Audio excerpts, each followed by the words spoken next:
temas. Lo que se daban cuenta es que es algo básico, ¿no? Es tan básico que a veces no lo vemos, pero que todos estos problemas dependen de la base natural. Sin la base natural y sin un ecosistema sano es difícil que se den otras relaciones en el mundo. Bueno, lo que hablábamos de capital natural.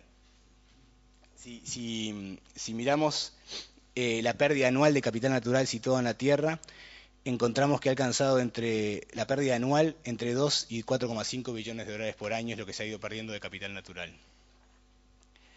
Bueno, la economía verde ya ha comenzado, ya está en marcha. Tenemos que China está invirtiendo 468 mil millones de dólares en enverdecer los sectores principales hasta el 2015. Barbados tiene un plan nacional estratégico que incluye la economía verde, Sudáfrica lanzó su proceso de economía verde, Indonesia tiene lo mismo, y el Estado de San Pablo desarrolló un plan de economía verde con metas e indicadores.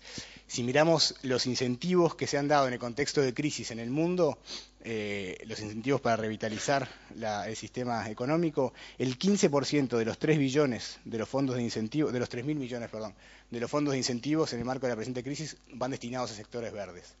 Y si miramos el caso de Corea en particular, el 80% de los incentivos de revitalización va destinado a temas verdes. Hay una revista que está por ahí del PNUMA en la cual está el presidente, primer ministro, no recuerdo ahora, de Corea, diciendo por qué orientó la economía hacia sectores verdes y qué resultado le ha dado esto de poner los incentivos en temas verdes. El informe del PNUMA sobre economía verde, que bueno, está ahí, invita a invertir o reasignar solo el 2% del PBI global a 10 sectores principales para iniciar la transición hacia una economía baja en carbono y eficiente. La propuesta es, bueno, ¿qué pasa si invertimos un 2% del Producto Bruto Mundial en temas de economía verde? Se centra en estos 10 temas. Me gustaría entrar brevemente en el tema ciudades porque vi que es uno de los temas que van a tratar en la tarde y capaz que puede servir como base. ¿Qué hora es? Estoy bien dependiendo de cuánto falte. Bueno, un tercio de la población mundial vivía en las ciudades en 1950, el 50% de la población mundial vive en ciudades al día de hoy y 2/3 de la población mundial va a vivir en las ciudades en 2050. Tenemos un contexto obvio de urbanización a nivel del mundo y si miramos en la región de América Latina y el Caribe, que sería esto de aquí, esto sería Sudamérica, tenemos casi un 80% de población viviendo en zonas urbanas. Entonces es clave mirar a las ciudades. Y las ciudades son sin duda parte del problema. 3% de la superficie global está ocupada por ciudades, genera el 50% de los desechos, entre el 60 y el 80% de las emisiones de gases de efecto invernadero y consumen una gran cantidad de recursos naturales. Y si uno mira, muchas veces se ve a las ciudades como en la huella ecológica, es una pata fea que está arriba de un parque natural y la ciudad está arriba. Es como que la ciudad es la creadora del impacto. Sin embargo, cuando uno mira con más detalle el tema, las ciudades son un lugar, una oportunidad de cambio y de hecho crean bastantes economías de escala.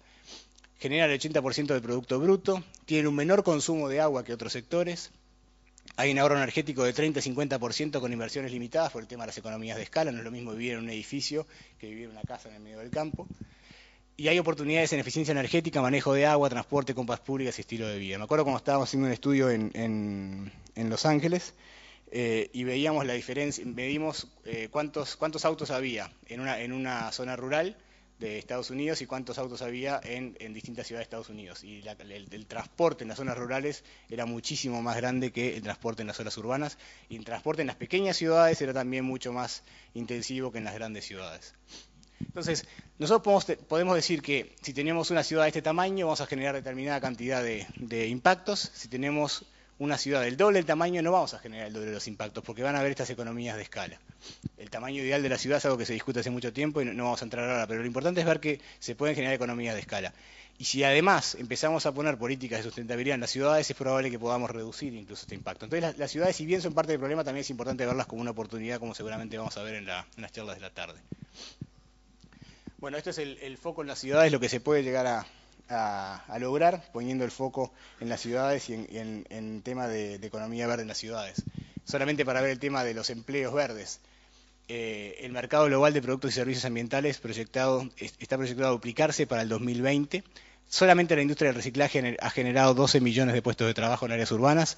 En Montevideo se ha visto el potencial que esto puede tener, en Canelones ya se está haciendo. Los sectores de edificios y construcciones emplean a 111 millones de personas a nivel mundial, el ejemplo que se daba, y el 5% al 10% del empleo en cada país. Entonces hay un potencial enorme en las ciudades para generar empleos verdes. Acá tenemos los empleos en temas verdes, el reciclaje, ese que llega a la mayor cantidad, pero también la construcción de edificios es importante. Entonces, ¿cuáles son las principales conclusiones de este reporte de economía verde? Es que estas rayitas celestes son el modelo actual hasta el 2050 y las rayitas verdes son si vamos a un 2% de la inversión del PBI en verde. Nos damos cuenta que va a haber al principio un mayor crecimiento habría con el modelo actual del Producto Bruto, mientras que a largo plazo el crecimiento, invirtiendo un 2% en el sector verde, el modelo nos da que generaría un crecimiento del Producto Bruto con respecto al modelo actual. Entonces las principales conclusiones son que las tasas de crecimiento del PBI son más altas con el tiempo, hay aumento de la riqueza, reservas de capital natural, reducción de la pobreza y empleo decente. Hay un caso interesante, el de Dinamarca. Dinamarca comenzó con la construcción de molinos para aumentar la energía de fuentes de recursos renovables. Comenzó a construir los molinos, empezó a aumentar las fuentes renovables, y ahora no da abasto para vender al mundo los molinos que ha creado y la tecnología que ha creado. Entonces, el posicionarse en determinado tema verde para reducir su huella ecológica lo lleva a que ahora ha generado una industria y un montón de empleos relacionados con temas verdes que no puede sostener la oferta, la demanda que hay a nivel mundial. Entonces, esto muestra un poco el porqué de la creación de la economía verde. Es un contexto de crisis, nos focalizamos en economía verde y podemos llegar a crear nuevos empleos. Estos son algunos ejemplos de empleo en la agricultura en la próxima década. El empleo global podría aumentar hasta el 4% con un 2% de inversión en temas verdes. Lo mismo para bosques, transporte, energía, etc. Bueno, bajo un escenario de inversión verde se alcanzan tasas de crecimiento más elevadas, como veíamos hace un rato, pero además lo que veíamos de la huella ecológica. La huella ecológica y la biocapacidad disminuirían del 1,5 actual al 1,2. O sea, en lugar de estar consumiendo 1,5 planetas, consumiríamos 1,2 planetas con el escenario de inversión verde, mientras que con el escenario actual consumiríamos 2 planetas. O sea que pasaríamos de 1,5 a 2 con el modelo actual y de 1,5 a 1,2 con el modelo que se está proponiendo. ¿Cuáles son las recomendaciones para el sector privado? O del sector privado, no para, sino del sector privado. Se cree que el sector privado tiene un rol de liderazgo en la transición global en una economía verde. La identificación de oportunidades y prioridades principales para desarrollar alianzas es el primer paso, y el fortalecimiento de los insumos del sector y su apoyo en el proceso de preparación a Río +20 es un elemento esencial para avanzar. Estos son la visión desde el sector privado. Bueno, y paso a los ejemplos regionales y ya termino, que los veo nerviosos con el reloj. Desarrollo urbano sostenible en el caso de Curitiba. La ciudad de Curitiba siempre se menciona como un ejemplo de desarrollo sostenible a nivel urbano. Tuvo un crecimiento en la densidad de población entre 1970 y 2008, y al mismo tiempo, o sea, a pesar de que creció de 361.000 habitantes a 1.820.000 habitantes entre 1960 y 2008, logró aumentar el área verde por persona en la ciudad. Esto en base a una planificación urbana sustentable. Tiene el mayor porcentaje de transporte público de las ciudades de Brasil, con un 45% de los traslados hechos por transporte público, y eso lo lleva a que consuma un 30% menos de combustible en el traslado que el resto de las ciudades de Brasil. Además tuvo una idea brillante que fue: ¿qué hacemos con las áreas que son vulnerables a inundación? En muchos países, incluso en Uruguay, el problema con las áreas vulnerables a inundación es que hay gente viviendo.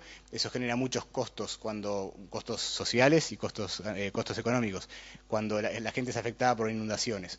En algunos países que se hace, lo he visto, por ejemplo, en Los Ángeles, se canalizan los ríos, se pone concreto y se canalizan los ríos que pasan a ser una autopista de agua. Es interesante cómo en Los Ángeles, que está en una zona de desierto, tiene uno de los mejores sistemas de salvataje en agua de Estados Unidos. ¿Por qué? Porque es tanta la superficie impermeable que hay en Los Ángeles que el agua cuando cae fuerte corre por toda la ciudad y no tiene cómo drenar, entonces va directamente a estos canales de agua y cuando encuentran a la gente adentro de los canales se los lleva muy rápidamente porque no tienen tiempo de reaccionar. ¿Cómo llegué a esto? No me acuerdo. En Curitiba y las áreas verdes sujetas a inundación. Entonces una opción era ¿cuál? Poner concreto y canalizar el río y bueno, domesticar un poco la naturaleza que vaya por los lugares que decimos. Los tipos dijeron no, vamos a crear áreas verdes, vamos a crear unas lagunas para que actúen como esponja cuando hay gran cantidad de lluvia, para que el agua filtre, y esas áreas verdes las separaron del curso de agua y no se permitió construir ahí. ¿Qué lograron? Lo hicieron con menor costo de lo que hubiera salido canalizar con concreto, se aumentó la superficie verde y además aumentó muchísimo el valor de las construcciones urbanas que estaban cercanas a estas áreas verdes porque no era lo mismo ver un canal de concreto que ver un área verde con una laguna o con un parque. Entonces, hay opciones de planificación urbana muy interesantes. También había un caso interesante de la ciudad de Curitiba, de regulaciones en el polo industrial que crearon, que es un polo con estrictas regulaciones ambientales. Uno piensa, estrictas regulaciones ambientales, cae la inversión, va a ser mucho más difícil que venga la inversión externa. Sin embargo, crearon un polo con estrictas regulaciones ambientales y lograron en pocos años que 700 compañías se instalen en ese polo de trabajo y crearon más de 50.000 empleos directos y 150.000 empleos indirectos. Esto con estrictas regulaciones ambientales en un polo de producción. Si miramos el caso de Quito, muy brevemente lo hago, lo que se hizo fue, en Quito hay un gran problema de agua, como en varias otras ciudades andinas que se va agravando a medida que se van derritiendo los glaciares. Mucha de esta agua está retenida por los páramos y por otros bosques. Lo que hicieron fue poner una tasa, en la tarifa de OCE uno llega a una tasa de conservación de bosque. ¿Qué pasa? En lugar de seguir buscando sistemas industriales para acumular esta agua, lo que hacen es preservar el bosque lo más posible porque el bosque es lo que retiene esa agua y la va liberando de a poco. Entonces ponen una tasa de preservación de bosque que se aplica para la conservación de agua. Algo similar se hizo en el estado de Nueva York. Había una opción, bueno, tenemos que ver cómo hacemos para conservar la calidad de agua y para llevarle buena calidad de agua a la población de Nueva York. Podemos aumentar la capacidad de la planta con un costo de X millones de dólares o podemos ir a conservar las fuentes de agua, podemos ir a conservar la cuenca de donde viene el agua y cambiar las prácticas en la cuenca. Se dieron cuenta que era mucho más barato ir a conservar la cuenca que crear una nueva planta para poder mantener la calidad de agua. Algo parecido quizás podríamos empezar a pensar con respecto a la cuenca de Santa Lucía en Uruguay y ver cómo hacemos para mantener la calidad de agua que consumimos gran parte de los pobladores de Montevideo, que todavía toman agua de OCE. Gestión efectiva del medio ambiente forestal en Costa Rica, solamente para mostrar que una inversión muy importante por parte del Estado en las áreas protegidas ha hecho que la gente que vive cerca de estas áreas protegidas tenga una mayor facilidad de empleo y un aumento en los ingresos por concepto de lo que se genera de ecoturismo en Costa Rica. Y muy brevemente las posiciones hacia Río, esto es complejo.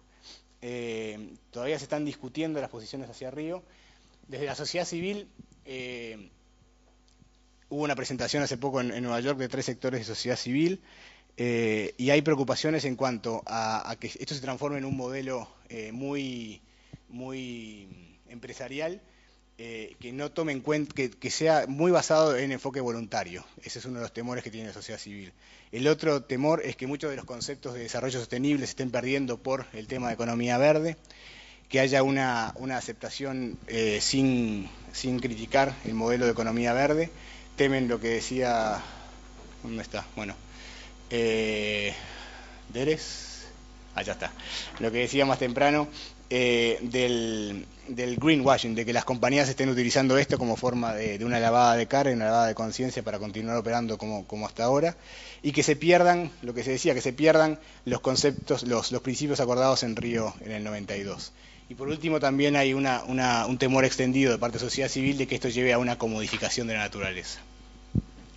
Y por parte de los gobiernos hay grandes discusiones. Y si uno mira el documento ahora está prácticamente todo entre paréntesis porque no hay acuerdo entre los gobiernos sobre cómo tratar el tema de la economía verde. China quiere que China y el Grupo del 77 quiere que la economía verde sea una entre varias opciones, mientras que Europa quiere que sea la opción principal. También hay referencias China quiere referencias a las responsabilidades diferenciadas. También hay diferencias con respecto al desarrollo sustentable, que la economía verde debe ser un camino de desarrollo sustentable y no un objetivo. Y hay otras diferencias entre los gobiernos que no podemos entrar ahora. Bueno, vimos un poco la situación ambiental, el tema de la economía verde, el importante rol del sector privado, algunos ejemplos regionales y las posiciones hacia arriba. Disculpen la extensión. Estamos.